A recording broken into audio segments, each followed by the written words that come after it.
नेपाल पर 3 हफ्ते से भी कम समय में एक और भूकंप का हमला होता है। पहला भूकंप 25 अप्रैल को काठमांडू के उत्तर पश्चिम में तकरीबन 80 किलोमीटर दूर आया था। उसका मैग्नीट्यूड था 7.8। उसके आफ्टर शॉक्स पूर्व की तरफ पूरे नेपाल से होते हुए माउंट एवरेस्ट की तरफ फैल गए। दूसरे अर्थक्वेक का एपिसेंटर काठमांडू और माउंट एवरेस्ट के बीच में था। शुरू में इसका मैग्नीट्यूड था 7.4, फिर इसे 7.3 बताया गया।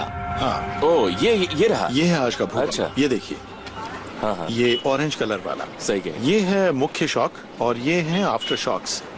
आज के अर्थक्वेक्स एनर्जी को माउंट एवरेस्ट की तरफ बढ़ा रहे हैं जो यहाँ मौजूद है।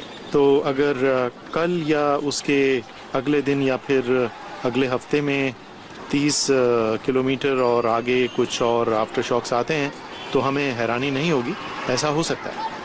ऐसा लग रहा है कि जैसे हिमालय अचानक ही अपनी जगह से खिसक रहा है और ये पूर्व की तरफ बढ़ रहा है। ये अर्थक्वेक इतिहास बनाने वाला है क्योंकि इससे हम बहुत कुछ सीखेंगे।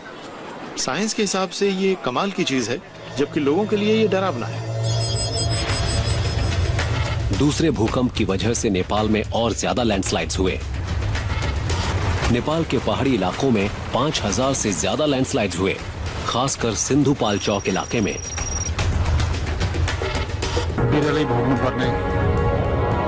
ये नेपाल की संसद के सत्र की तस्वीरें हैं जब एक दूसरे बड़े भूकंप ने नेपाल को हिलाया।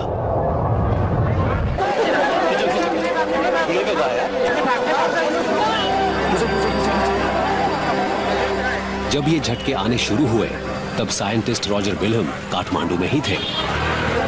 ओके, करीब 1 मिनट पहले एक बहुत ही जबरदस्त भूकंप आया था। हमें इसका सेंटर तो नहीं मालूम, लेकिन शायद ये काठमांडू से करीब 20 या 30 किलोमीटर दूर था। इसकी वजह से पूरी वादी वैसे ही हिलने लगी जैसे कि पहले वाले बड़े भूकंप में हिली थी। सब लोग बहुत डर गए थे। लोग खड़े नहीं हो पा रहे थे। हम जिस कार में सफर कर रहे थे वो कभी पीछे तो कभी आगे की तरफ झूल रही थी। कार को हिलाने वाले ये छोटे छोटे मूवमेंट्स मैं अब भी महसूस कर सकता हूँ। ये सब बहुत ही अजीब था। लगता है झटके शायद अब भी आ रहे हैं। ओह गॉड! मैंने लोगों को खुले इलाकों में अपनी बाहें आसमान की तरफ उठाए देखा, जैसे कोई चीज उनसे टकराने वाली हो, जबकि ऊपर कुछ भी नहीं था, सिर्फ पेड़ और पक्षी थे। वो डरे हुए ये सोच रहे थे कि कोई चीज आसमान से गिरेगी और उन्हें मार डालेगी। इस बीच ये लोग अपने पैरों पर खड़े रहने की कोशिश कर रहे थे। ये लोग कितने डरे हुए थे ये आप उन्हें देखकर ही समझ सकते हैं। लोग ऐसा तभी करते हैं जब वो इससे भी बुरे झटकों से उबरे हों। और मुख्य भूकंप के दौरान 16 दिन पहले ऐसे ही हुआ था। पूर्व में पहले भूकंप आए थे, उसके अलावा सुदूर पश्चिम में भी भूकंप आते रहे हैं। इन दोनों के बीच एक फर्क मौजूद है। हो सकता है कि वो फर्क घटता जाए। कहने का मतलब ये है कि पश्चिमी नेपाल में भी शायद भविष्य में भूकंप आ सकता है। ये हालात बहुत डराते हैं। हमें मालूम है कि हिमालय में 8.6 की तीव्रता वाले भूकंप आते रहे हैं और इस बात की कोई वजह नहीं है कि इतनी तेजी वाले भूकंप पश्चिम में अगले 10 साल में या अगले 10 मिनट में क्यों नहीं आ सकते। जब भूकंप आया तो शॉक वेव्स पृथ्वी के भीतरी हिस्सों से होती हुई उसकी सतह तक पहुंच गईं। काठमांडू से 11,200 किलोमीटर से ज्यादा दूर अमेरिका के कोलोराडो में जियोलॉजिकल सर्वे को नेपाल में आए भूकंप के सिग्नल मिले। इस बात ने प्रोफेसर रॉजर विल्हम को चौकन्ना कर दिया, जो 30 साल से भी ज्यादा समय से हिमालय में अर्थक्वेक्स को स्टडी कर रहे थे। मैंने फौरन अपने बैंक अकाउंट में चेक किया कि मेरे पास कितना पैसा था और मैंने काठमांडू जाने वाली अगली ही फ्लाइट का टिकट खरीद लिया। ये बहुत जरूरी होता है कि आप जल्द से जल्द भूकंप के एपिसेंटर तक पहुंचे, क्योंकि इससे जुड़ी डिटेल्स काफी जल्दी ही मिटने लगती हैं। छोटी छोटी फॉरेंसिक इंफॉर्मेशन बहुत ही जरूरी होती हैं। उसी के जरिए अर्थक्वेक्स के दौरान उसके एक्सेलरेशन को रिकंस्ट्रक्ट किया जा सकता है। इस अर्थक्वेक से बहुत ज्यादा एनर्जी निकली। 2010 में जब हेटी में 7 की तीव्रता वाला भूकंप आया था तो वहां 3,16,000 लोग मारे गए थे। इसकी ताकत हिरोशिमा पर गिराए गए बॉम्ब से 32 गुना ज्यादा थी। लेकिन हाल ही में नेपाल में आया 7.8 तीव्रता वाला भूकंप उससे कहीं ज्यादा भयंकर था। इसमें हिरोशिमा पर गिराए गए बॉम्ब से 504 गुना ज्यादा ताकत थी। हिमालय में हमने स्लिपिंग की घटना को कभी दर्ज नहीं किया था, लेकिन इस बार भूकंप के दौरान जो दर्जनों इंस्ट्रूमेंट्स काम कर रहे थे वो हमें डिटेल में इस स्लिप के बारे में बताते हैं। ये अर्थक्वेक पृथ्वी के क्रस्ट के दो बड़े टुकड़ों के टकराने के कारण पैदा हुआ था। 5 करोड़ साल पहले इंडियन टेक्टोनिक प्लेट उत्तर की तरफ आगे बढ़ते हुए यूरेशियन प्लेट से टकराई थी। इस टक्कर की वजह से हिमालय का जन्म हुआ था। इंडियन प्लेट हर साल तकरीबन 2 सेंटीमीटर की रफ्तार से उत्तर की तरफ खिसक रही है। ये प्लेट्स एक दूसरे को पुश करती हैं, जिससे जमीन के अंदर प्रेशर बढ़ता जाता है। 25 अप्रैल को जब जमीन में तकरीबन 16 किलोमीटर की गहराई पर इन दो प्लेट्स के बीच फॉल्ट फटा तो इसका कुछ प्रेशर बाहर आया और उसी से ये भूकंप पैदा हुआ। इस भूकंप की बड़ी अहमियत है क्योंकि ये हमें उन प्रोसेसेस के बारे में काफी कुछ बताता है जो हिमालय के नीचे चल रहे हैं। ये जगह काफी कमाल की है। उम्मीद करते हैं कि बेस कैंप पर हमारी किस्मत ज्यादा साथ देगी। शायद हम ज्यादा लकी हों। भूकंप आने के बाद जिंदा बचने से जुड़ी और कई कमाल की कहानियां सामने आने लगीं। एवरेस्ट बेस कैंप पर मौजूद क्लाइंबर पॉल डेवेनी एवलांच के काफी करीब थे।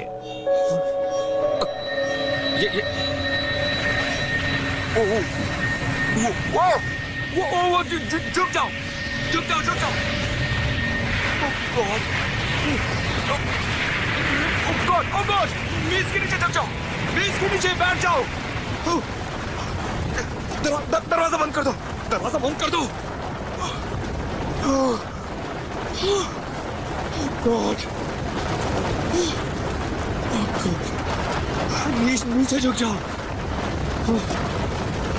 Oh my God! ये बहुत खतरनाक वाला था, बहुत बड़ा था। Oh God! Save us. ठीक है, हम ठीक है, हमें कुछ नहीं होगा। हम बच गए।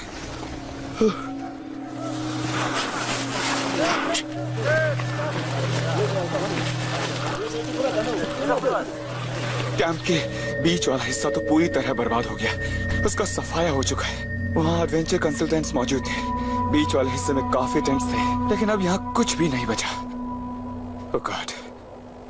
ये सब कुछ बहुत ज्यादा डरावना था। ये जगह किसी वॉर जोन जैसी लग रही थी। ये देखिए, ये हमारा कैंप। देखिए इसकी कितनी बुरी हालत हो चुकी है। भूकंप को आए करीब 40 मिनट बीत चुके हैं, पर सब लोग अब भी काफी सहमे हुए हैं। अब प्रायोरिटी लोगों को ढूंढना है। शेरपा कहाँ हैं? क्लाइंबर्स कहाँ गए? यहाँ वाकई काफी जबरदस्त तबाही हुई है। इसे देखकर यूं लग रहा है जैसे यहाँ कोई प्लेन क्रैश जैसा हादसा हुआ है। हाँ, ये सब कुछ बहुत डरावना है। बेस कैंप एवलांच में आइस, स्नो और चट्टानों का जानलेवा मेल था। ये एवलांच इतना बड़ा था कि जब ये रुका तो इसने पहाड़ से नीचे उतरने का रास्ता ही रोक लिया। पूरा ग्लेशियर बड़े जोर से उथल पुथल मचा रहा था। शब्दों में बयान करना मुश्किल है। ये तो कुछ और ही था, बिल्कुल तूफान जैसा। पहले हमने इसे देखा और उसके बाद हमने बड़ी ही तेज रफ्तार से अपनी तरफ उड़कर आती एक बर्फ की दीवार देखी, जो कि जाकर हमारे टेंट से टकरा गई। मेरा ख्याल है कि जब तक वो हम तक पहुंची उसकी काफी ताकत खत्म हो चुकी थी, और ये अच्छी बात है। बहुत सारे टेंट और किचन इक्विपमेंट की वजह से ही ज्यादा चोटें लगी, क्योंकि वो काफी फोर्स के साथ हमारी तरफ आ रही थी, और कुछ लोग तो अपनी तरफ आते मलबे से ही जख्मी हुए। जो लोग भी यहाँ खड़े थे उन्हें इस मलबे ने उठाकर खिलौनों की तरह कैंप के बीच वाले हिस्से की तरफ फेंक दिया। बहुत ही डरावना मंजर था वो।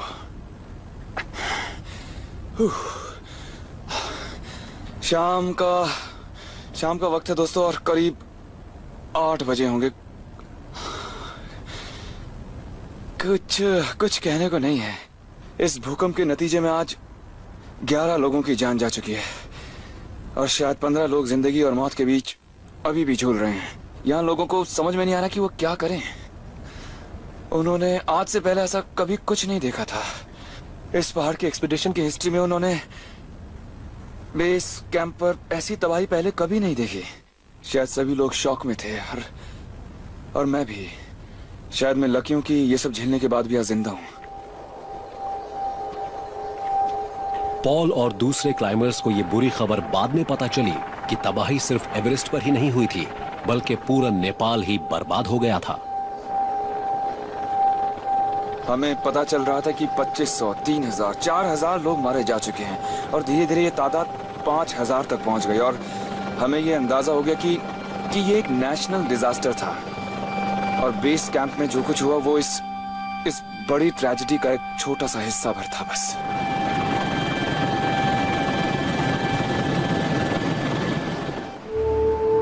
लेकिन ये तबाही अभी खत्म नहीं हुई थी। कई दिनों तक आफ्टर शॉक्स जारी रहे। इमारतों के गिरने का खतरा बराबर बना रहता था। रेस्क्यूअर्स जिंदा बचे लोगों को ढूंढने के लिए अपनी जान जोखिम में डाल रहे थे। भूकंप आए 5 दिन बीत चुके थे और अब किसी के जिंदा बचने की गुंजाइश कम ही थी। हमें बताया गया है कि एक खाली जगह से कुछ आवाजें सुनाई दे रही थी। हमारे साथ इस वक्त एक सर्च रिकॉनेसेंस टीम है। हम वहां जाएंगे और हो सकता है कि उस शख्स को ढूंढ पाएं। मलबे के नीचे 15 साल का एक लड़का फंसा हुआ है। इसे कहते हैं एंटोम्बमेंट। ये लड़का कुचला तो नहीं गया था। वो लड़का एक बॉक्स के अंदर था और उसके चारों तरफ हैवी कंक्रीट मौजूद थी।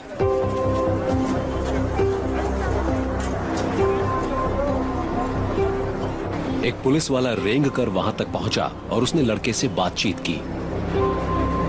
पहले मैंने वहां ठकठकाया लेकिन कोई जवाब नहीं आया। फिर कई बार आवाज लगाने के बाद एक लड़के ने जवाब दिया।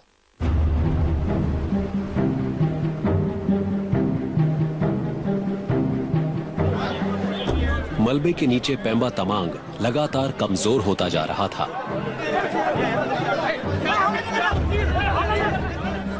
पांच घंटों से उसे बचाने वाले उसे मलबे से बाहर निकालने में जुटे हुए थे। जब मैं उस तक पहुंचा और पहली बार उसके चेहरे पर रोशनी डाली तो वो बहुत ही हैरान हो गया। मैंने उसे भरोसा दिलाया कि हम उसे यहाँ बचाने आए हैं, इसलिए उसे घबराने की जरूरत नहीं है। मैंने उसे कहा कि वो शांत रहे और भरोसा ना छोड़े, हम तुम्हें बचा लेंगे।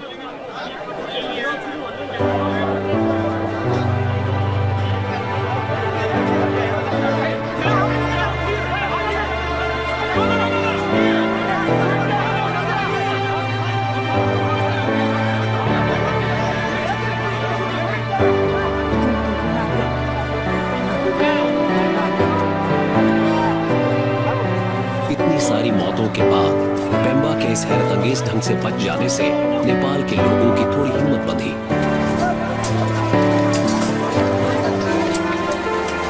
जब भूकंप आया तो तुम कहाँ थे, क्या कर रहे थे? जिस वक्त भूकंप आया उस समय मैं खाना खा रहा था।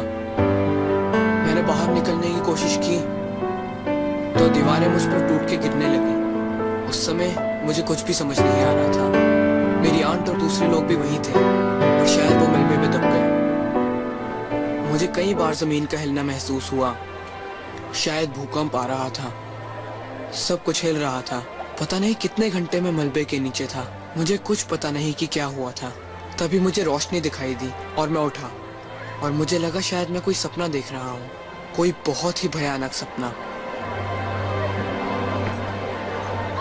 मैं अपने परिवार से मिलना चाहता हूँ पर ये कह रहे हैं उनसे कांटेक्ट नहीं हो पा रहा। आपने इतना मुश्किल काम कर दिखाया, आपको कैसा लग रहा है? उसे ढूंढ पाना काफी मुश्किल था लेकिन हमने कर दिखाया। Really great job. ये लीड ऑपरेटर हैं, इन्होंने इस काम को पूरा किया है।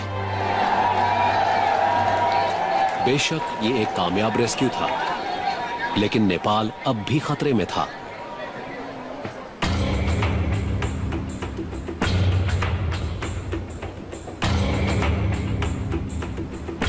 एक्सपर्ट जियोलॉजिस्ट्स ये जानने के लिए नेपाल पहुंच जाते हैं कि आखिर हुआ क्या था। प्रोफेसर रॉजर बिल्हम उन्हीं में से एक हैं। ईश्वर ना करे ऐसा हो, पर ऐसा ही एक और बड़ा भूकंप उनके आ सकता पास है। ज्यादा टाइम नहीं है। उन्हें इलेक्ट्रॉनिक अर्थक्वेक मॉनिटरिंग स्टेशंस पहुंचकर डेटा इकट्ठा करना होगा ताकि ये अंदाजा लगा सकें कि अगला भूकंप कहां आ सकता है।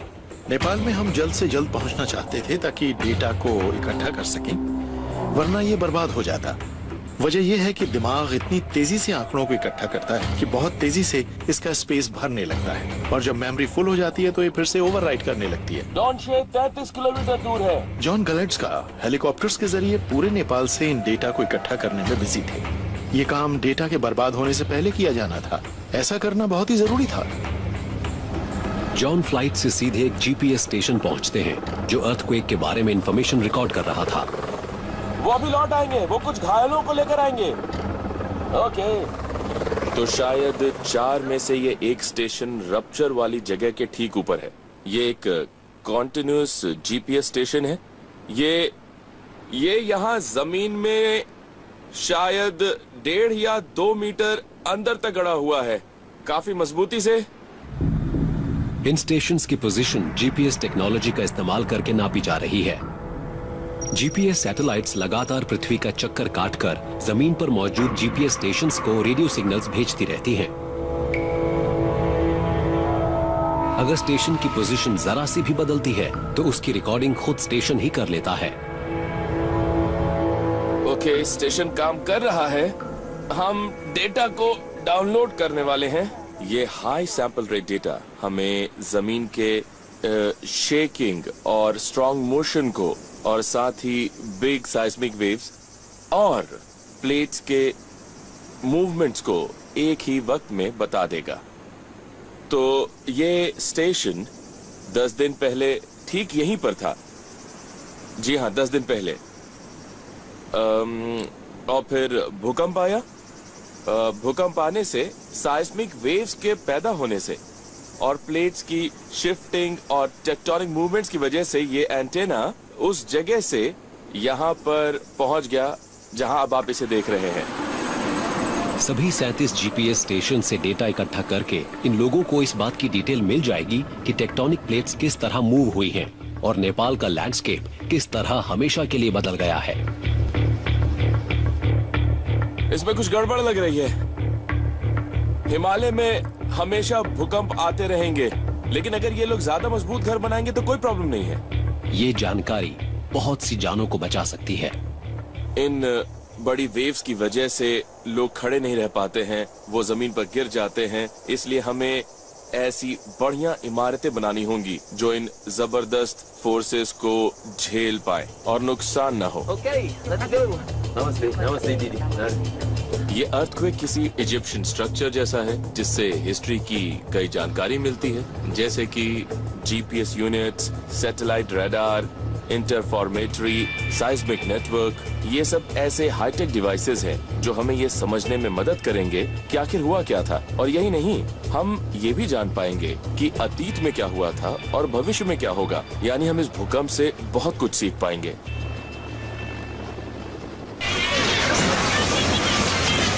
पूरे नेपाल में इस भूकंप की वजह से 7 लाख से ज्यादा इमारतें या तो तबाह हुई या उन्हें नुकसान पहुंचा। ये भूकंप शुरू होने के वक्त भक्तपुर की तस्वीरें हैं। ये नेपाल की पुरानी राजधानी और एक वर्ल्ड हेरिटेज साइट है, लेकिन अब ये बर्बाद हो चुकी है। इसके तकरीबन 8 किलोमीटर उत्तर में संखू भूकंप से सबसे ज्यादा बर्बाद हुए शहरों में से एक है। यहाँ लगभग पूरा इलाका ही मलबे के ढेर में बदल चुका है। यहाँ मरने वालों की तादाद काफी ज्यादा है। लीजा सुनील के स्टूडेंट्स में से एक है।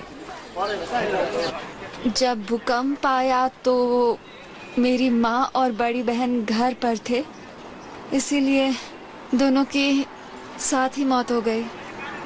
उस समय मैं कॉलेज में थी और जब मैं घर पहुंची तो दोनों मर चुके थे। इससे आगे मुझे कुछ नहीं कहना।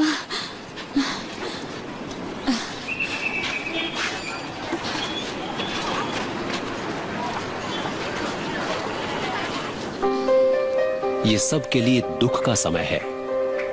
यहाँ हिंदू मान्यताओं के अनुसार मरने वाले के शरीर को 3 बार बागमती नदी में डुबकी लगाकर उसका अंतिम संस्कार किया जाता है और फिर अस्थियों को पानी में प्रवाहित कर दिया जाता है। परिवारों से कहा गया कि वो अपने प्रियजनों का अंतिम संस्कार जल्द से जल्द कर दें ताकि बीमारियां न फैल जाएं।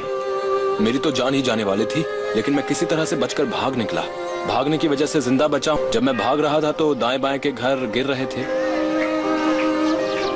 मेरे साथ एक आदमी भी भाग रहा था जो कि बच नहीं पाया। उसने मुझे पीछे से आवाज लगाई थी कि भाई। इतना कहते ही उसने दम तोड़ दिया। जिस घर में रहता था उसमें अपने परिवार वालों को और बाकी लोगों को मरा देखकर मुझे बहुत अफसोस हो रहा है। अगर परिवार के सदस्यों में से 4 मारे जाएं तो ये बहुत ही दर्दनाक होता है। हम यहाँ अंतिम संस्कार करने आए हैं।